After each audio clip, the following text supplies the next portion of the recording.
Alright. Hey. So,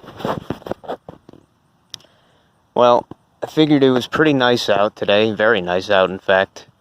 For a late October afternoon in the East Coast. So, I figured, hey, why not do a video about some kind of more general topic out in this nice environment.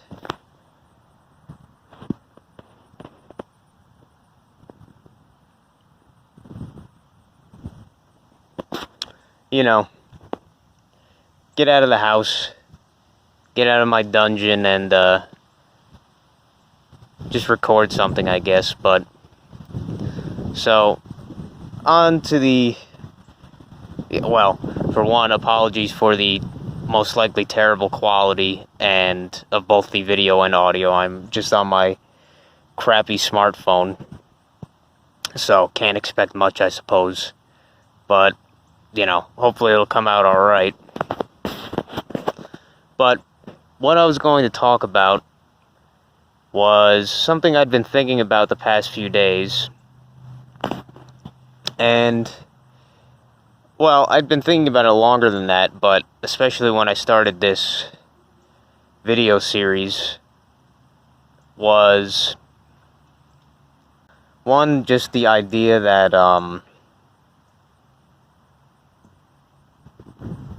all these games, like, especially the ones that I'm currently reviewing, at least the one that I'm currently reviewing, Earthbound and stuff, all these games were originally made, produced, primarily, pretty much entirely in Japan.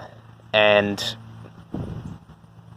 you know, they weren't even, this wasn't even the name. It was originally in Japan, it was Mother 2.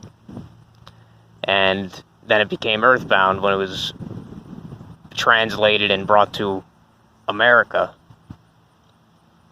And, you know, that's nothing new, but almost all these games that we play generally, like, this is not across the board, but especially so,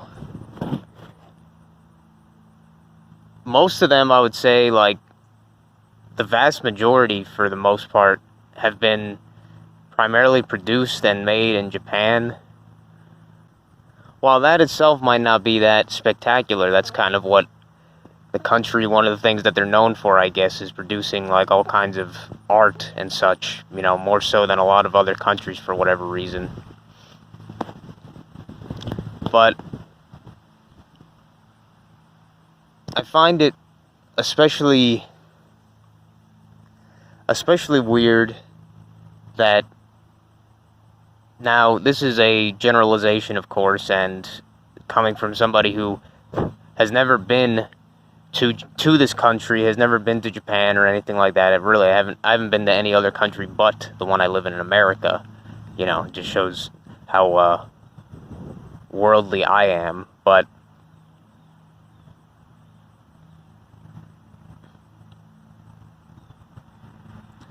at least from what I've seen over the past few months, whatever you want to go by, I mean, it's already been like two years more of this beer bug crap that is always being talked about, obviously, as probably doesn't deserve to be, but it is, because it's a world, for whatever reason, it became a world-changing thing. But in, say, America, the difference is, like, the people are dumb as dirt. They are sheep beyond what you could possibly ever imagine people being like, and just capitulating to everything that the quote-unquote authority figures were saying from the start, like most people in America. But there was also a fair amount of people that were maybe not in the right ways, having sort of reactions to it. And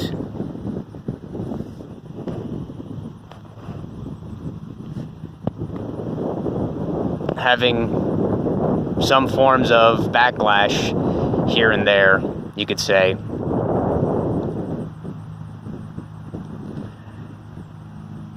But at least from what I'd seen in other countries, like maybe not. I would say that even in some degrees, places in like Europe, were probably resisting more than America, just because that's just how it works sometimes, I guess, quote unquote, quote unquote resisting. But I would say in the Eastern countries like China and Japan and such, from what I observed, at least in my little bubble, going through what I'd seen online, not any actual personal experience, but it was seeming like they were so much more willing to give in to the demands, or whatever you want to call them, the authority, what they told them to do and such. And that is weird, because you'd think it would almost be like a somewhat of a universal response of resistance, whatever you want to say, like of people feeling like they're having their freedoms, the fake idea that we have, the freedoms that we were given taken away, or whatever, the idea. And you think it would almost be like a universal thing that people would be against it or in some way. But at least, like I was saying, from what I saw in these other countries, from just my experience online and everything, seeing it seemed like they, in these Eastern countries like China and Japan and such, they were just going along with it, like almost to a unnatural degree. They were going along with it more than others, which is strange to me, because kind of the point I was trying to make with this is there's like almost some kind of connection in a way, like these Asian countries and stuff, like they, at least in Japan's case, I don't know about how China does that stuff, but at least in Japan's case, they seem to be extremely artistically gifted or creative and everything. Like they make very good quality art, drawings, stories to some degree. We make every other country makes great stories as well, but they make them disproportionately, like to some level. Maybe the movie industry, I don't know. It's probably not so much. It seems to be more of a Hollywood, that great beast kind of deal. But in Japan, they make great art, drawn art and stuff like that. They make great, I guess you could say, like merchandise, like figurines and all that kind of stuff. They make great video games. They, like I was saying before about, they make so many of these video games. They publish. They maybe not even publish themselves, but they make them. Like they're the big kid on the block when it comes to producing games and such. Yet, with all this creativity and all these things that they say in these games, and every game has these truth drops and stuff, but it seems to be especially so from what I've seen, since they're so disproportional with Japan, that they have all this truth in their art that they make, but them in their persons are so, from what I've seen, as I'm saying, well, from what I've seen, I don't know what it's actually like if you go physically to Japan and you go around the neighborhoods and everything, if there is a lot of resistance going on or not. But from all I've seen, what I've been presented, unfortunately, that's the only thing I have to really go by, is they have been capitulating, like, to an absurd degree. And it was shown, I guess, with that Olympics thing that was hosted or whatever in Japan, where they were going all along with the mask programming and deal.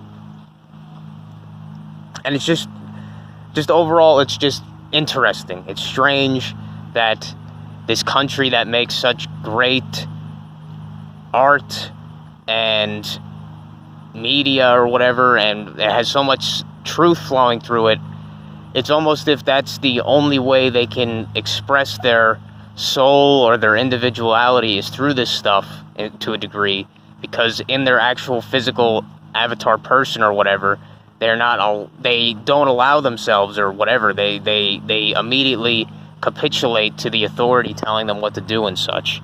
So just something I thought about with that. But besides that big ramble on that point, I wanted to say, like, with these games all being many of them, a good proportion of them being made in Japan, is that, you know, they're in Japanese. I was doing a little bit of research on this a few days because I've been interested in it, is, say, with English, we go by I guess a Roman alphabetical system, or whatever the term would be, a Romanic,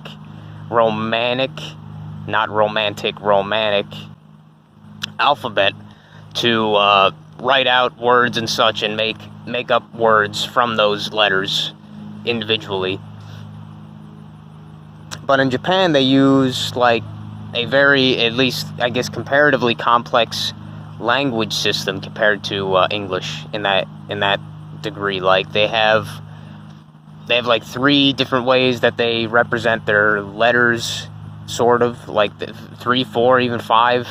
But the three main ones is, like I said, this is just from Wikipedia mostly and some other things, but kanji, which is basically like, I guess, a derivative or very inspired by Chinese, like Mandarin writing and such, where they use various kind of symbols, kind of like, you know, like very complex symbols, I guess you could say, very complex characters that can represent many, many different things. Like, I don't know, they say like they have like up to like 4,500 or something different characters that represent different meanings and such for each thing. And then they have another one like kana, which Kana, which is a syllabalism, where each character represents a different sound, I guess, that you would make while pronouncing it. Like, I don't know, like, let's say maybe a square or a line or something of that. Like, each character is like maybe not that many, like a few dozen, more than our English alphabet with like 26 or whatever. It's probably like over 50 or around that, I believe, that they use commonly. And they just use those, and it makes up entire, like, words, sort of, kind of like with English, kind of. But they use that, and that's apparently, from what I've heard, is the more commonly used over kanji, which is more like, kind of like if you're writing in script in English, where you're just kind of trying to be fancy to some degree, but like most people that speak Japanese, they mostly use kana, apparently, in their normal everyday lives. And then there's hiragana, which I believe is just what they basically use to attempt to transcribe other foreign languages to Japanese or kana in some way. And I don't really have much explanation for this one. They basically just use kana, the syllabalistic characters and sounds, to try and mimic how it is said in that other language in some way. That's what hiragana, I believe, kind of is. So they use those 3 main ways to represent their language and such. And as you could see, you know, English, all these languages to some degree can be considered complicated, but English, you know, maybe I'm just saying it because I learned it, obviously. It's my first and currently only language that I know fluently. But with English, it's not super... It's simpler, I guess. Like, it's obviously with any language you're not familiar with, you could get confused, but it is simpler than something like Japanese, where there's 3 different ways of representing it or whatever, speaking it, multiple ways of speaking it. Whereas with English, it's mostly just one way, using those letters and sounding out the letters into entire words, and those words, quote-unquote, have meaning. As we all know, English has so many weird, ritualistic, whatever you want to call it, magical tendencies, or it has so many magical aspects to it. Like, it's there. It basically is... When you were speaking English, you were basically speaking some kind of form, some form of magic, in a way. Like, we many of us realize this by now. I feel like many of us that at least only speak English, for the most part, don't really consider, like, what about the other languages? Is English really the only language that has these kind of weird, magical aspects to it? And, of course, I would say I think not. Maybe it's one of the more magical, like, why else would English, just like with the dollar being, like, one of the more universal currencies in this fake system, why would English, of all things, become, just like the US dollar and all that crap, why would English become one of the more universal languages of the world? Like, it's not. I know, in terms of, like, what we're told statistically is that something like Mandarin is spoke by more people and all that, because of how disproportionately large the Chinese population is, or whatever. Whatever we're fed in that regard. But, like, with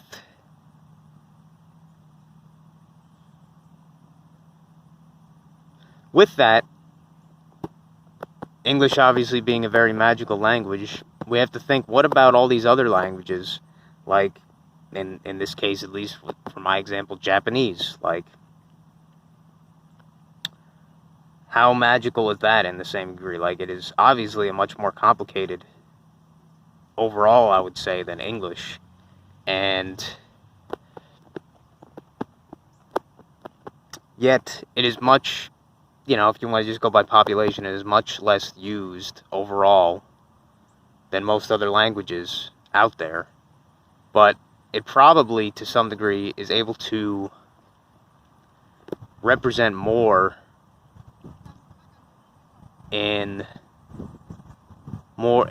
depending on what you're trying to say, represent more, and as well, with that complexity, more of what people would want to say that they can't describe in something like English. Like, well, most of us, when we get lost for words,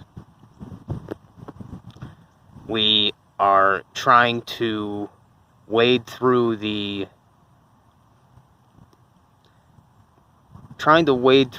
barrier that is the spoken languages that we've been taught our lives, to describe what we are experiencing, what we're feeling, what we're thinking, as accurately as we can. And obviously these languages are purposely made like this to a degree, so we cannot do that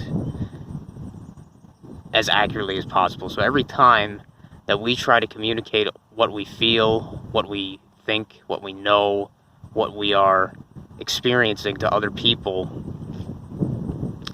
it is almost impossible for it to not be distorted in some way. Like, kind of like that rule or whatever in computer science, that every time you, and this has been quote unquote experimented with in other ways, but when you, say, compress a file or upload something or whatever, every time that it goes through that process, if you do it multiple times, the quality the accuracy of what the original source was, what the original thing being communicated was, goes down. Goes down, down, down. It keeps going down. It doesn't go up every time that you compress it or something. It always goes down. And that is exactly how I view the languages in many ways, is that every time that you try to communicate with somebody exactly what you are currently experiencing, what you are currently feeling, is that you communicate to them and it is distorted due to the purposeful engineering or whatever design of these languages that we use. And with that distortion, obviously, as I was just saying, is that you can't accurately communicate with another being on this realm what exactly you are feeling, what exactly you are thinking, what exactly you want to say, because of that distortion.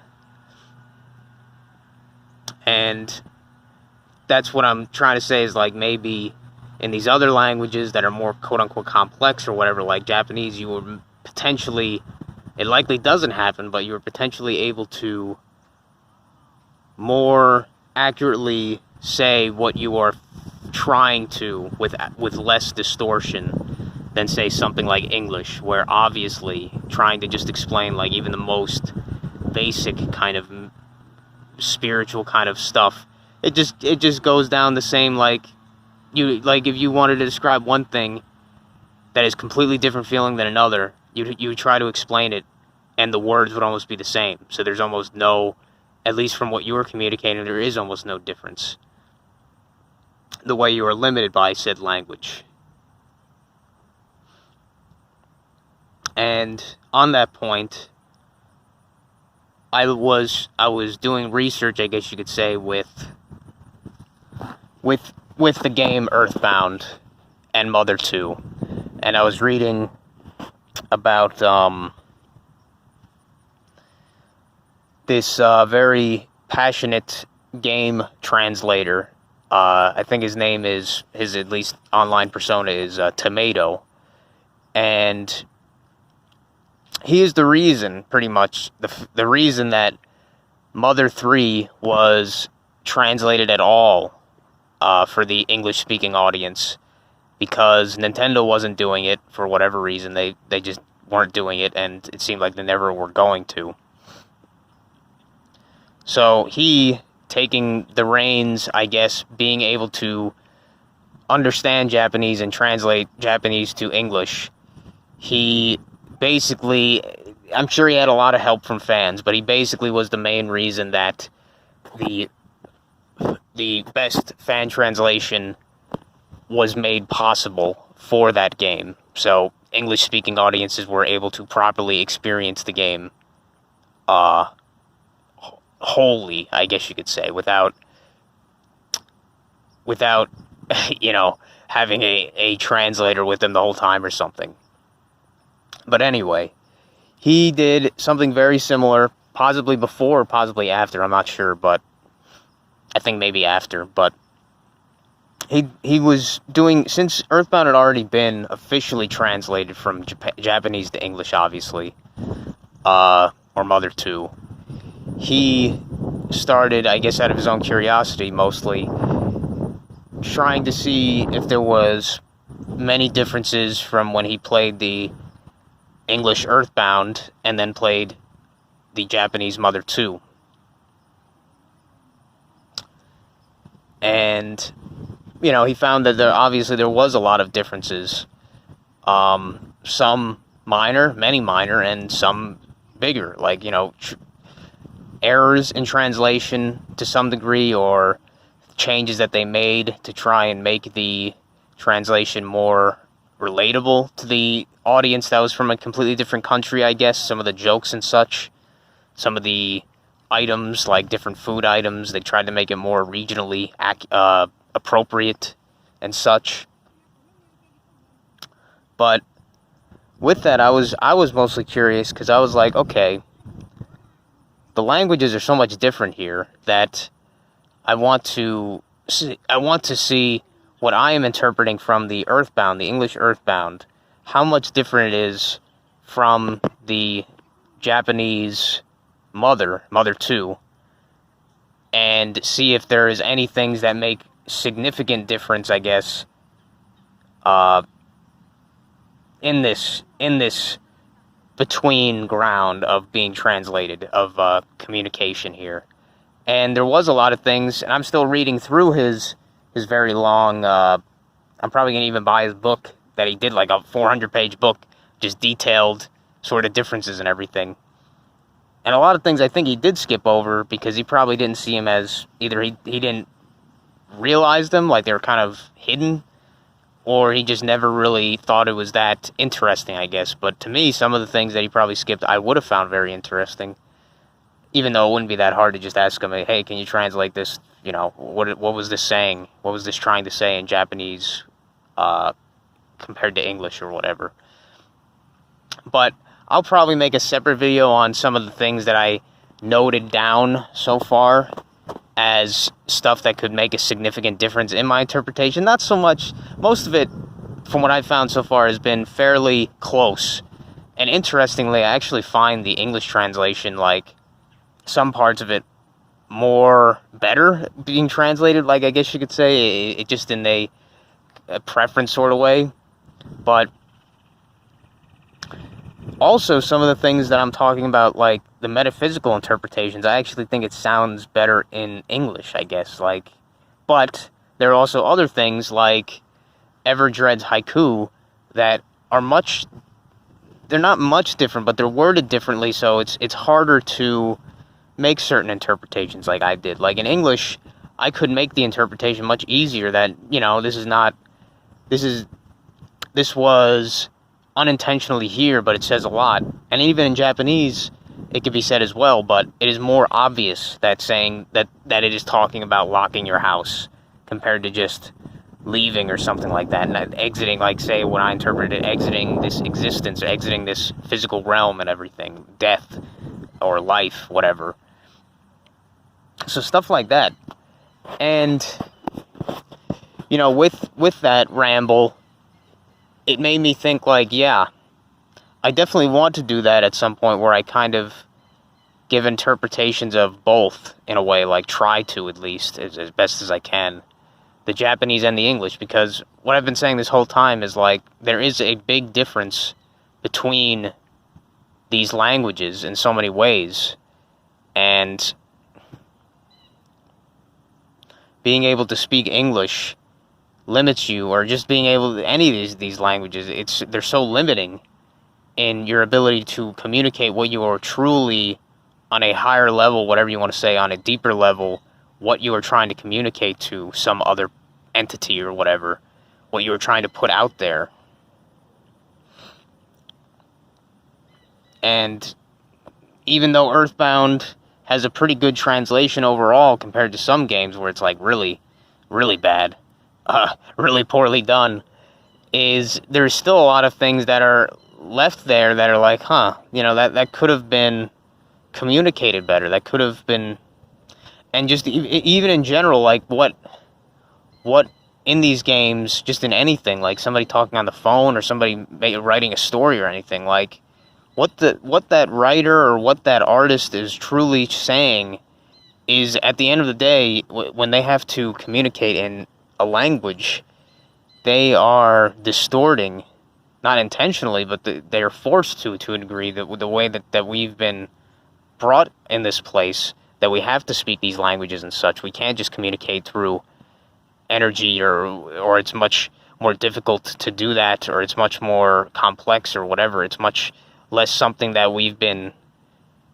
of had taken out of our conscious knowledge to be able to do, like speaking through just energy and being able to communicate exactly what you are feeling, exactly what you are experiencing. And yeah, I mean, this has been all over the place. I'm probably gonna get sunburn here, but maybe that's not the worst thing. Being able to absorb the sun and everything, it's one of my favorite. Being able to absorb the warm sun on a it's a pretty comfortable day, but it's definitely one of my favorite things to do is just to absorb the sunlight, the warm sunlight, and feel it on your skin and all that. But yeah, it's just people.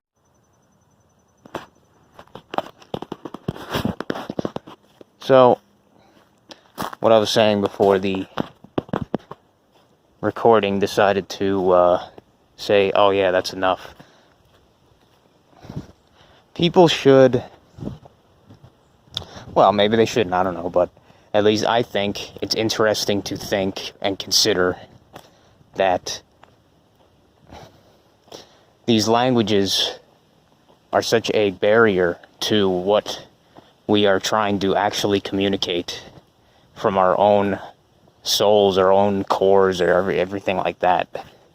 We kind of have to, I guess, get past that or realize that and try to, I guess, do our best to work around that to some degree. If you're not able to communicate what you're trying to say or what you're thinking accurately, then when you're talking to somebody else, well, I don't know, just being able to communicate with other entities, it's useful, and being able to do it accurately, I think in that degree it's important, or it's a useful thing to understand in a way. So in the same way, we have to realize when we're reading these languages, even though these things are so unconscious to these artists and everything, these people creating stuff, they really don't, I'm certain most of them don't intentionally put these truth drops and stuff into their games, in their music, in their media, in their art. But they do anyway. It's their soul. You know, if they, I don't know, I'm sure they could communicate it even if they don't have a soul, or if some of them do. You know what I mean? It depends on how you view that, I guess. Oh, look at this. I think these are some grape bushes, I believe, that are probably all wilting away or whatever. Obviously, since it's the winter, it's coming to be the winter time. They have some nice grapes around here sometimes. I love those purple looking roots and vines. But when these artists and stuff try to communicate, you know, they might be saying initially that they think that they're talking from their conscious mind and everything, but really unintentionally they're communicating from their deeper selves, their true selves, their souls and everything. But even with this communication that they are doing in this way,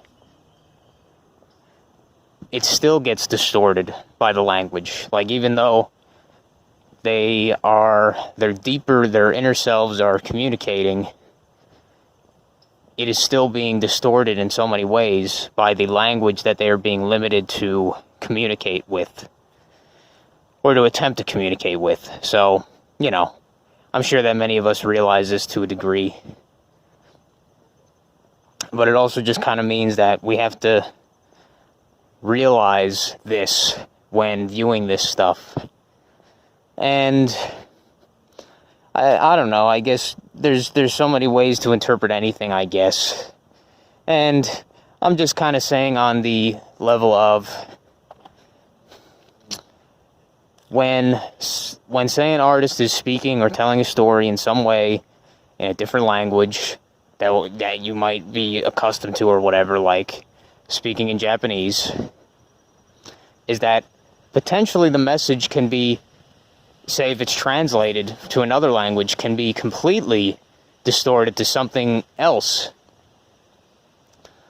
Like, I think in one of these games, maybe Breath of Fire might have been the game series. And in Japanese, you know, it's a normal game with RPG with the, you know, the dialogue you'd expect, I guess. But then when they did the English translation, they did a really bad job, like a laughably bad job. And it basically completely changed how one would ever be able to enjoy the game or interpret it if they're actually reading any of the text, which you should be in an RPG. And, it ruined it in that way. And even with the bad ones, the good ones, they're going from one limited language to another, and it's being distorted in the same way that it would be even if it was like a perfect translation from one language to another, because it's still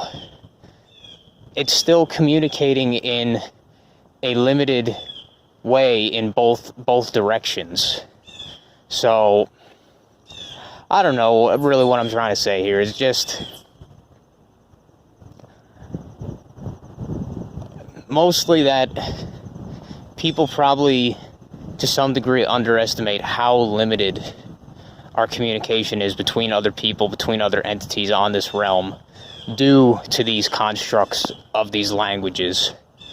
Compared to, say, I don't know, if we were able to communicate directly, I don't know, just the term telepathically between one another, we might be able to express, say, if we felt some kind of feeling from, sadness, happiness, or whatever, we could communicate it completely accurately and almost have the other person feel the exact same thing that we were feeling in a way if we communicated in a not limited way. But then when we speak in a language that we have, had forced upon us in this construct and everything to communicate with one another, we, you say, oh, I'm happy or I'm sad, and then the other person's like, well, why? And then you'd have to explain in so many ways, and they would never be able to really experience what you felt because of this massive distortion in this way. So, that's basically what I was trying to get across. So, should consider, I guess, when doing any interpretation, maybe, or anything really, involving some kind of language that you have to read in some way, or anything, that it's massively distorted from what the person may have been trying to communicate initially, due to the limited language that we are all sort of forced to some degree to use in this realm.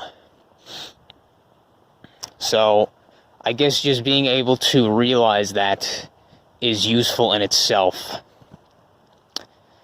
And I guess also just kind of a thing to say, yeah, when I do interpretations, to some degree, I'm going to try my best within reason to interpret based on both limited translations of how they're communicated. Like in Japanese, one thing says one, so the original writer in Japanese said one thing, and then the translator in English said their thing, trying to interpret what they said and see if there is much of a difference between those that makes a big enough difference, I guess, to change what is to be interpreted to some degree. And, at the end of the day, it's my interpretations, at least the initial ones, so,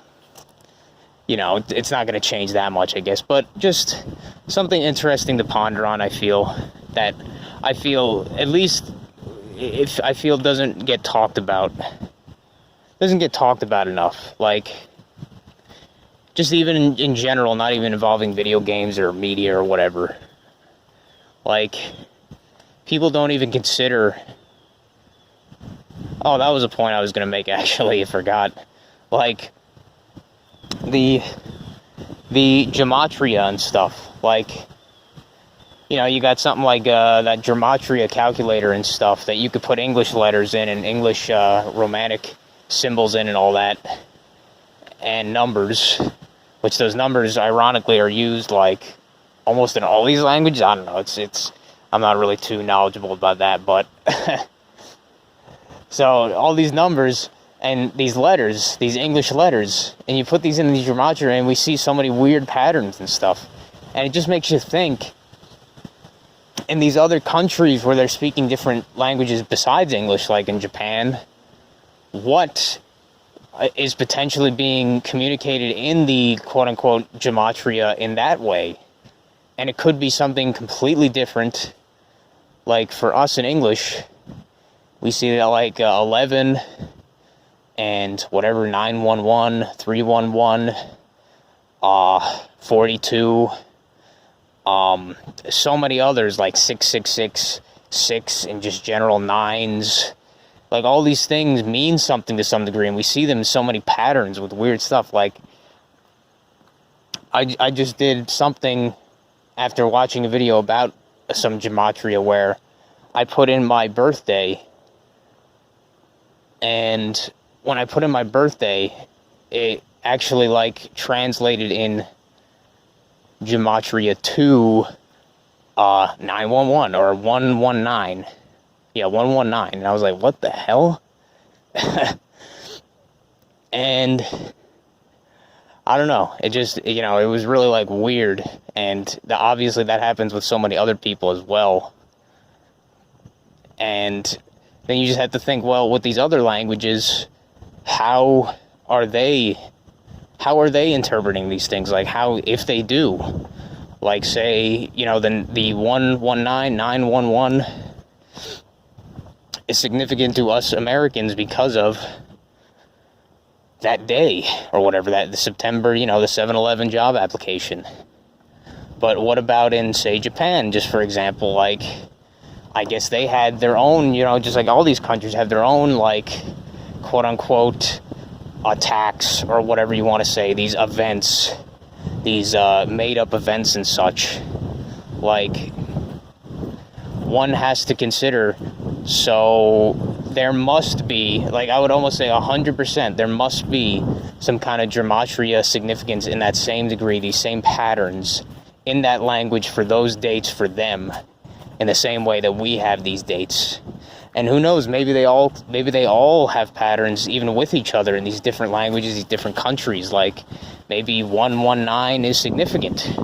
I think in England 311 is their emergency address thing, so I'm sure that has significance for them as well. But anyway, that's just, I think, is an extremely interesting topic that I wanted to talk about, and take a nice walk, enjoy the sunshine and everything while we still have it for this part of the seasons. But yeah, thanks for watching, and if you have any interesting comments to contribute, then I'd be happy to read them and reply to them and such. And yeah, thanks for listening, and have a good one.